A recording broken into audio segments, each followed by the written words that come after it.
Hello everyone and welcome back. Today we are starting things off in the desert because if you saw last episode, you'll know I need a lot of glass. I've done a little bit. Actually, it wasn't a lot at all. It took me less than an hour to do that time lapse and I've managed to fill up 11 shulker boxes. So all these are full, these two here and a little bit more. I thought it'd take longer than that to get this much, so I think that's gone pretty well. The plan for today, we're continuing our preparations to get the Badlands fog effect going on. Last time we built a flower farm to get all the light grey dye, and we've got more than a double chest of that at the minute, so that should keep us going for a bit. So to start this episode off, what I want to do is get a super smelter built. So I'm going to pick all this stuff up, and we'll get back over to the Badlands, and we'll have a look at that. And for a change, I've actually made life easier for myself. Look at this, I've got another portal to my desert.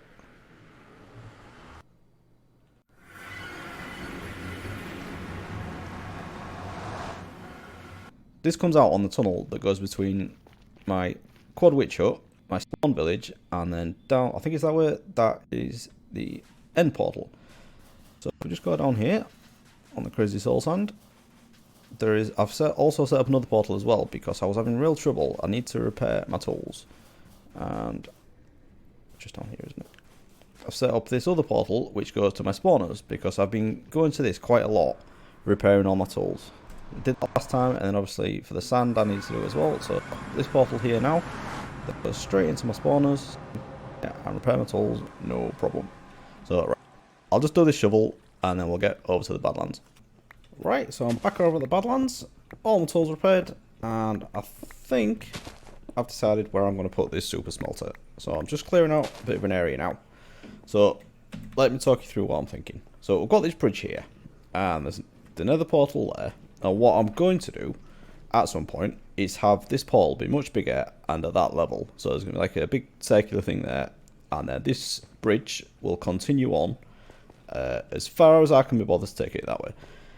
So from there, I think what we're going to have is some buildings around here. Don't know what for yet, but there's going to be quite a few, all sorts of functional buildings, maybe just some decorative ones as well. But then over here, I think what I want to do is set up like a temporary base. So my super smelter I want down here, but I'm going to have a little storage area off it as well.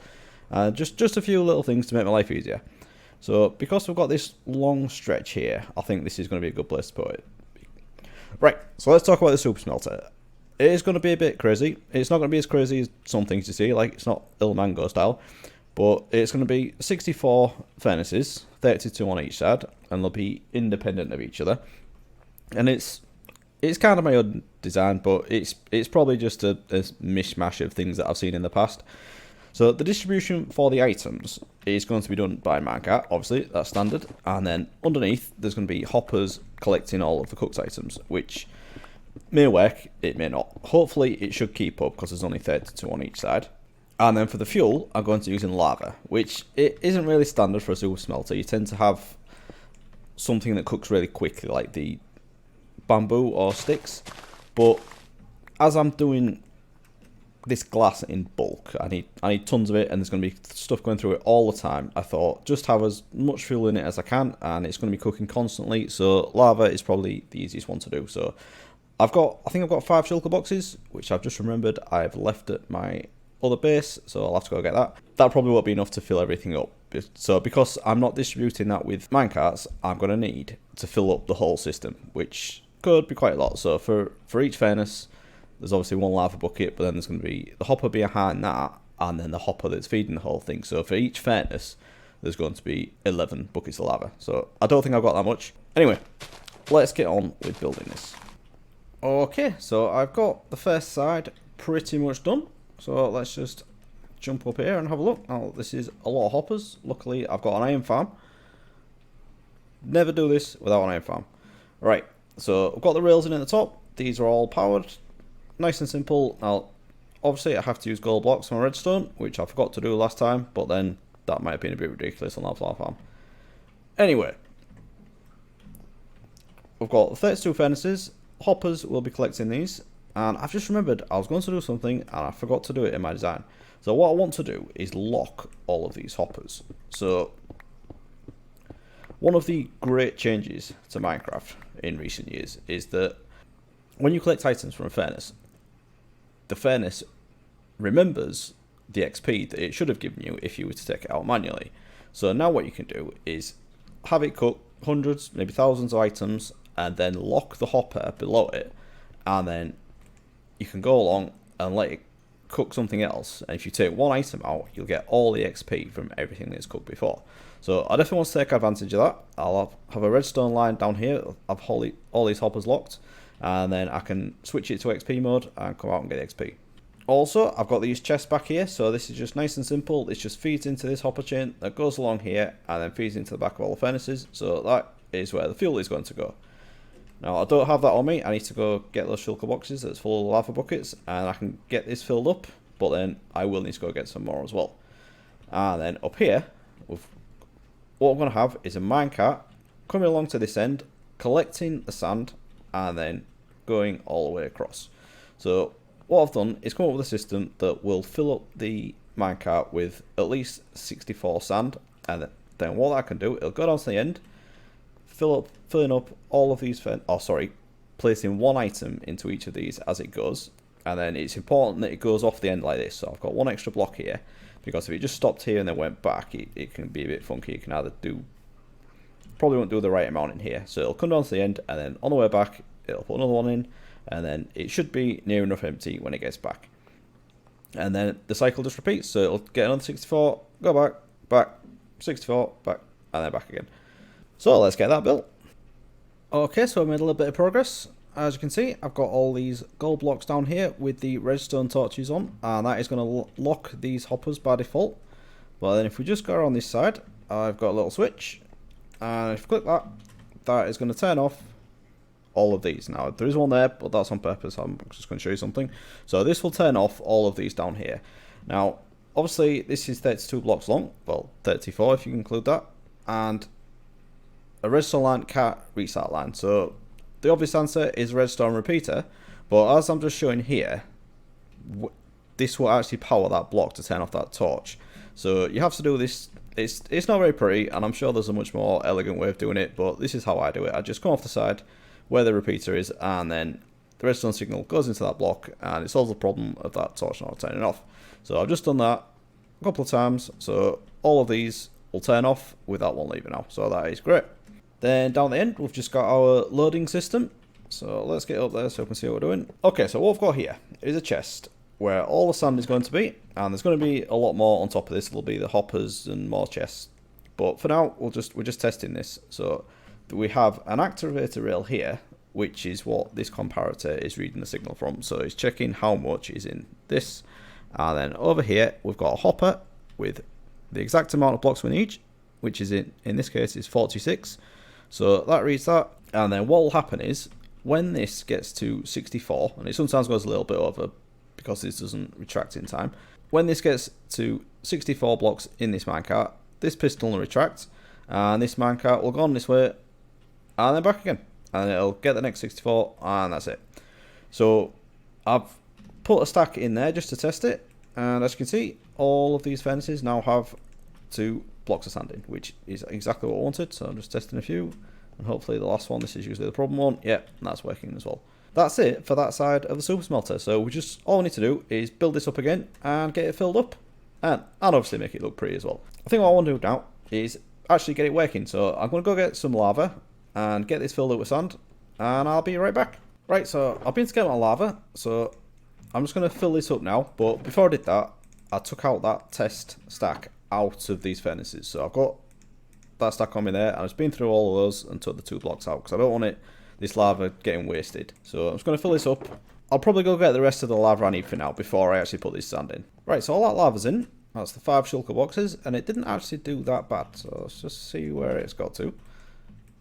Yeah, there. So that's not far off the end. So all we need to do is get these ones filled up, because these won't have any in yet. And then the ones at the top. So it's not actually that bad. It's probably about the same again. Maybe a little bit more. I think I need to go craft up a few buckets and get myself into the nether and get some more lava.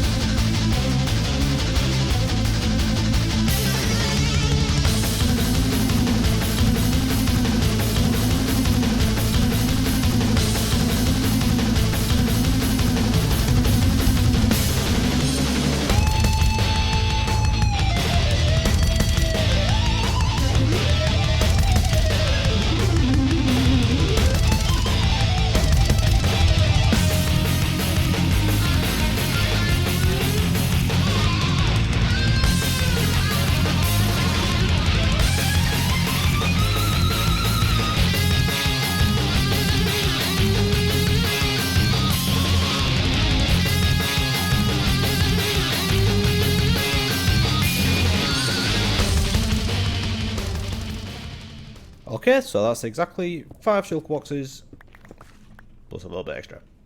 Right, let's get back.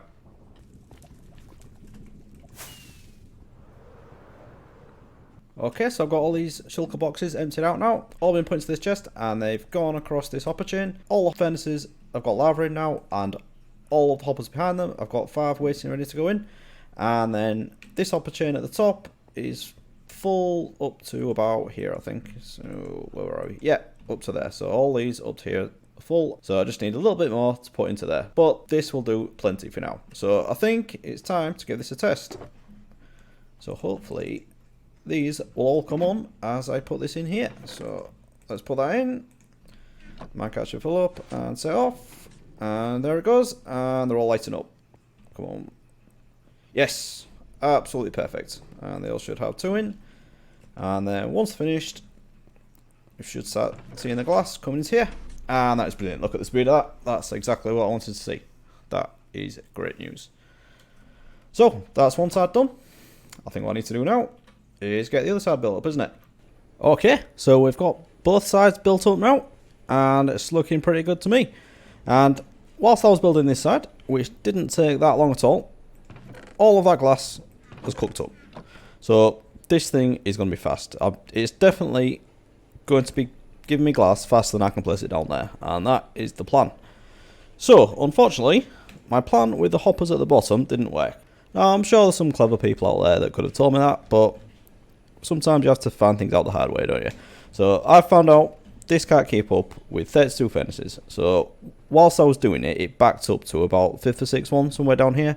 So it caught up eventually. But if I'm having this going constantly and having tons of sand pumped into this all the time, it is eventually going to back up all the way, and I'll just make it useless.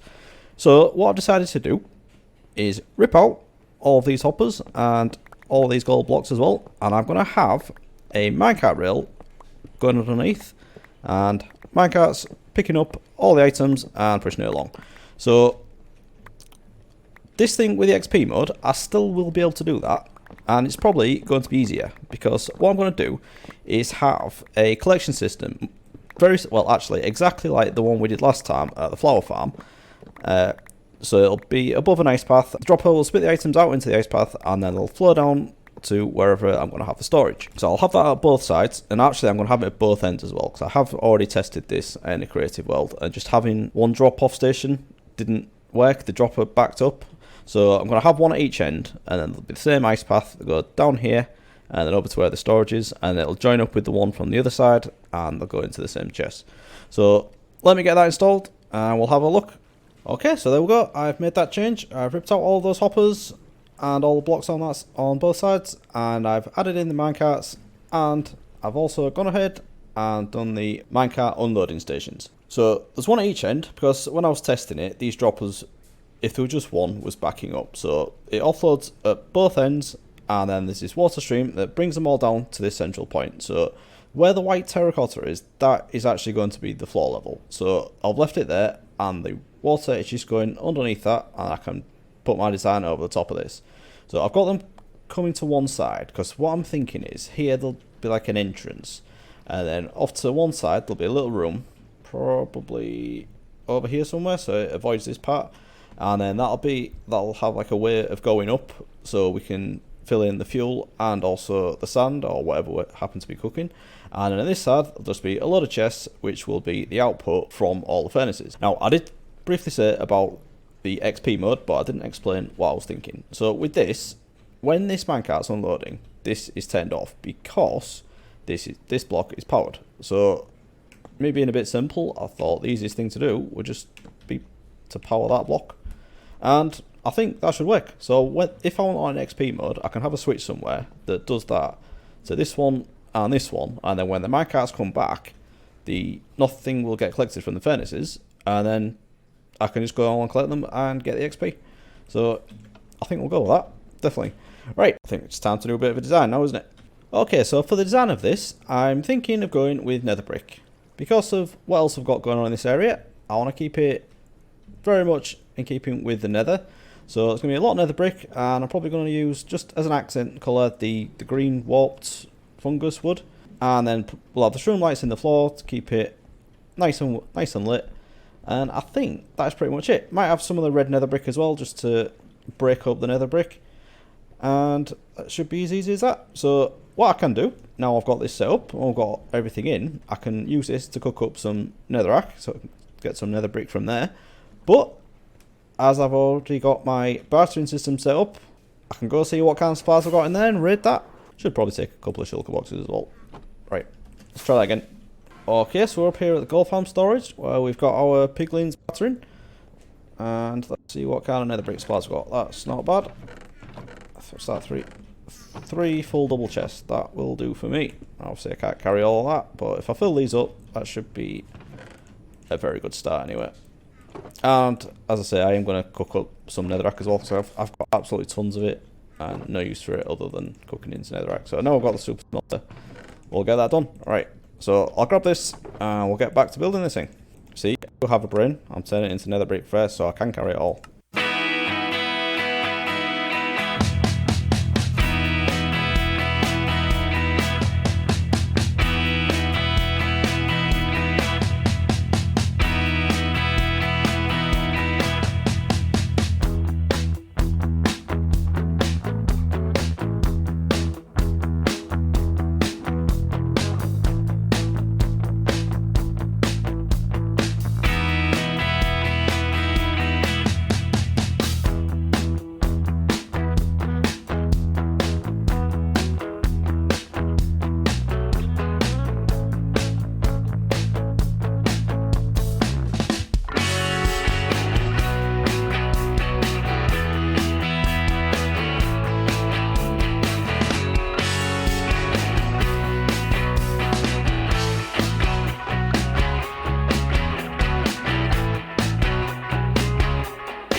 Okay, so that is the main part of the design, all done and dusted. So I really like how this has turned out. Plenty nether brick. Listen to that. I love these new sounds for the nether stuff. It's brilliant. Anyway, so we've got everything covered up in here. You'd never know there was all that redstone behind it. It's a shame in a way, because I probably won't come in here very much. This is more, I suppose if I'm using the XP mode, I'll have to come in here, but other than that, it's just to watch them all light up. I did another little thing after the time lapse. All I did was just added these chests in, and I've put this water elevator here. So the two water streams, the one from the other side and then this one, join up here, and they both just go up this bubble column and over these. So there's no sorting on here because I can't say what I'm going to cook in here. It could be a few different things. It's mainly going to be glass, but I've done a little bit of nether brick, as you can see, and I'm sure I'll be using it for other things as time goes on. But I did have the idea that when I build a storage area, it is actually going to have a sorting system in it. And I thought what I could do is run these items into that. So anyway, that's an idea for the future, but I thought that could be pretty good. Now, the other side, there's nothing here yet, but what I'm thinking of doing is having a way of getting up here, because obviously we need access to these chests. So this is the input for the items, and there's one on the other side just there. And then obviously we've got these ones for the fuel as well. So at the minute I'm using lava, and I know that's not ideal. It's not the greatest thing to use in a system like this. So I'll probably end up using sticks once I have a way of packing those up properly from my witch hut. But for now, I am going to stick with the lava. So that means I'm going to need to get some more, because I don't have any fuel in this side at all. So I hope you enjoyed the time lapse. I mean, I really, really do hope you enjoyed it, because it was a pain for me. It was a real pain. Unfortunately, I recorded it and the whole thing corrupted and I didn't have any footage at all, so I was not very happy.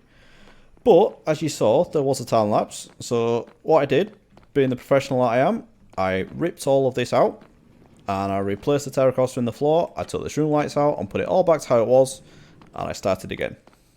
Yeah, I know. So that wasn't fun, but it's turned out great and I am very happy with how this has gone. Now, there is a lot more building to do, but I'm not going to do that in this episode because I am running very, very low on time now, especially as I had to redo most of this. So I think what I'm going to do, I'm going to leave the episode there. So if you have enjoyed this episode, please do leave a like and subscribe if you want to see more. And I will see you again next time. Thanks for watching, everyone. Bye bye.